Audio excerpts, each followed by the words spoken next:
Open your closet, and what do you see? Amidst the jeans and the jackets, there is likely one item that outnumbers the rest: the humble t-shirt. It is the most ubiquitous garment on the planet, a symbol of simplicity and comfort. But if you look closer at the stitching, touch the fabric, and really consider where it came from, you will realize that this piece of clothing is anything but simple. It is a physical manifestation of the modern world. Today, we are going to trace the invisible lines that connect us all. We are going to explore globalization through the journey of a single t-shirt. This is a story about supply chains, economic interdependence, and the sustainability of the world we live in. To understand the shirt, we must first understand the system that created it: globalization. This isn't just a buzzword. It is the engine of our reality. It describes the massive, complex web of interaction and integration amongst people, governments, and companies worldwide. It means that the stuff you own, your phone, your coffee, and your clothes, comes from everywhere all at once. Before you even walked into a store to purchase it, your t-shirt had likely traveled further than you have in your entire life. By the time it reaches your back, it has crossed borders and oceans, making your t-shirt a true global citizen of planet Earth. So what does this journey actually look like? It is a supply chain of staggering complexity, yet it follows a logical path. It begins far away from the shopping mall, in the soil of a farm. From there, the raw materials move to a factory, often thousands of miles away, to be transformed. Then, it boards a massive ship to cross the ocean. It arrives at a distribution center, then a store, and finally, it ends up with you. Each step of this ladder represents a different industry, a different country, and a different set of human hands. Step 1 is the genesis of the garment, the raw material. Unless you are wearing pure synthetic polyester, your t-shirt started its life as a plant. Most t-shirts begin as fluffy white cotton balls grown in specific agricultural hubs. We are talking about places with hot, dry climates that are perfect for this thirsty crop. Regions like Texas in the United States, the vast fields of India, or the farms of China. It is important to remember that before it is fashion, cotton is an agricultural product. It requires specific climate conditions, seasons, and care, just like the food crops that sustain us. Forget the image of a farmer with a hoe. Modern cotton production is a marvel of high-tech farming. In places like the US and China, this process is industrialized. We see GPS-guided tractors that can plant and harvest with millimeter precision, optimizing every inch of the soil. But the technology isn't just in the machines. It is in the biology. Scientists have developed genetically modified seeds that naturally resist bugs and pests. This biotechnology has revolutionized the industry, making cotton cheaper to grow and more abundant worldwide than at any point in history, fueling the fast fashion engine. Once the cotton is harvested, the clock starts ticking on step 2, ginning and spinning. The raw cotton, full of seeds and dirt, is sent to a machine called a gin. Its job is violent, but necessary. It separates the soft, fluffy fiber from the hard seeds. Once cleaned, this fiber is compressed into massive bales. But you can't wear a bale of cotton. These bales are shipped to spinning facilities, often in a different location entirely, where complex machines twist and spin that soft fluff into strong, thin yarn. This is the skeleton of your t-shirt. Now, the materials must move again. We are moving to the factory. The yarn is often shipped to nations with specialized infrastructure for weaving, such as China, India, or Turkey. Here, the noise is deafening. Giant circular knitting machines take those thousands of spools of yarn and knit them together. They produce endless miles of fabric. But it doesn't look like your shirt yet. At this stage, it comes out as large sheets of gray fabric. It is rough, uncolored, and unfinished. but it is ready for processing. Before the fabric can become fashion, it must undergo step 3, bleaching and dyeing. That rough gray fabric is thoroughly cleaned and bleached to a stark white base. Then it is submerged in massive vats to be dyed the specific colors ordered by brands. This is a beautiful but dangerous phase. It utilizes massive amounts of fresh water and harsh chemicals to lock in the color. Because of the environmental impact, this process often occurs in locations with looser environmental regulations and oversight, allowing factories to operate at lower costs but higher ecological risks. Now we reach step 4, the sewing factory. The dyed fabric is cut into patterns, sleeves, fronts, backs. These pieces are then sent to sewing facilities, usually in countries where labor is abundant and inexpensive. We are looking at nations like Bangladesh, Vietnam, Cambodia, or Honduras. This geography is not an accident.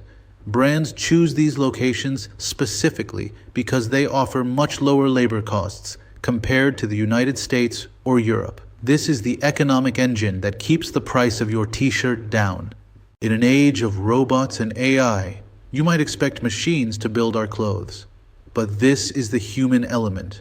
Surprisingly, sewing remains one of the few steps in the industrial process that machines simply cannot do well. Fabric is floppy and unpredictable. It requires the dexterity of human hands to guide it under the needles. Behind every seam on your shirt, there is a person. These factory workers often labor for 10 to 12 hours daily, playing a crucial, yet often invisible, role in the global economy. Once stitched and tagged, the finished shirts are packed into cardboard boxes, ready for step 5, the journey by sea. They are not shipped individually.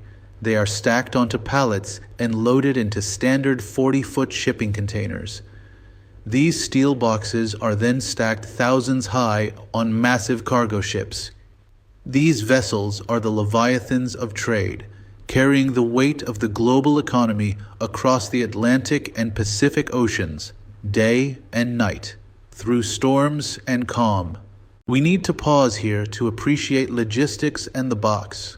The invention of the standardized shipping container revolutionized globalization. Before this, loading ships was slow and expensive. The container made moving goods incredibly cheap and efficient. Because you can stack so many shirts into one container, up to tens of thousands, the math is staggering.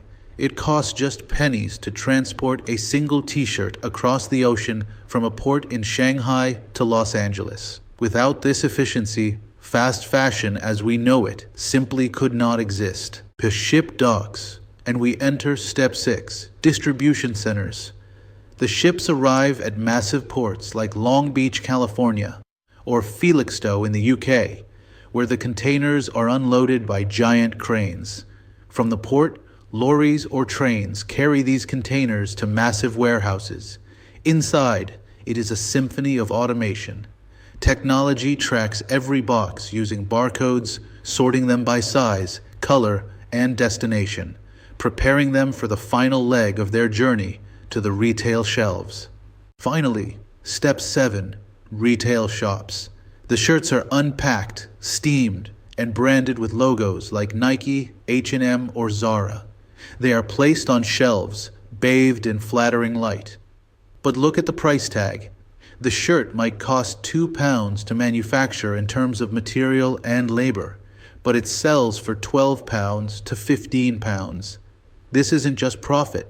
That markup pays for the expensive rent of the store, the marketing campaigns, the sales staff, and the corporate infrastructure. The value has shifted from the physical product to the brand image. This leads us to a difficult question. Who gets the money? If we slice the economic pie of a single t-shirt, the inequality is stark. The retailer and brand capture the lion's share, often 60% or more, to cover their marketing and profit margins. Meanwhile, the cotton farmer who grew the crop and the factory worker who spent hours sewing the seams receive minimal shares of the final price. The shipping company and other costs take small cuts, but the wealth is heavily concentrated at the very end of the chain, far from the hands that made the product. Step 8 is where you come in. Consumption. You buy the shirt. You wear it. But for how long? In the era of fast fashion, the average lifespan of a garment is shrinking. It is often less than 1 year. We are trapped in a cycle of accumulation. Statistics show that we purchase 400% more clothes today than we did just 20 years ago. This massive consumption drives the entire supply chain to move faster and faster, putting more pressure on the environment and the workers. Eventually, the shirt fades or the trend passes. We reach step 9, disposal. This is the end of life for the product. There are usually 2 paths. Option A is the bin, leading to a landfill. Here, synthetic fibers like polyester, which are essentially plastic, will sit for centuries, never rotting. Option B feels better. Donation to charity shops like Oxfam or Goodwill. We drop the bag off and feel we have done a good deed. But the reality is more complicated than we think. Charity shops cannot sell everything. The sheer volume is too high. This creates the second-hand market. Donated clothes that are not sold domestically are baled up, much like the raw cotton was, and shipped back across the ocean to Africa or Asia. In places like Kenya or Tanzania, they are sold in vibrant local markets called mitumba. While this extends the life of the shirt, it can also suppress local textile industries in those countries. The journey of the t-shirt continues long after you have thrown it away. We must look back at the trail this t-shirt left behind. This is the environmental impact. The cost is staggering. Just one single cotton t-shirt requires 2,700 liters of water to produce, from the farm irrigation to the dyeing vats. That is enough water for one person to drink for 900 days. Then there is the carbon. The shipping and production create significant CO2 emissions, contributing directly to climate change. And finally, pollution. Dye chemicals frequently pollute rivers near factories, turning waterways toxic colors and harming local ecosystems and communities. So as we close the closet door, we are left with a new perspective. Conclusion. A simple t-shirt is not just a piece of fabric. It is a connector.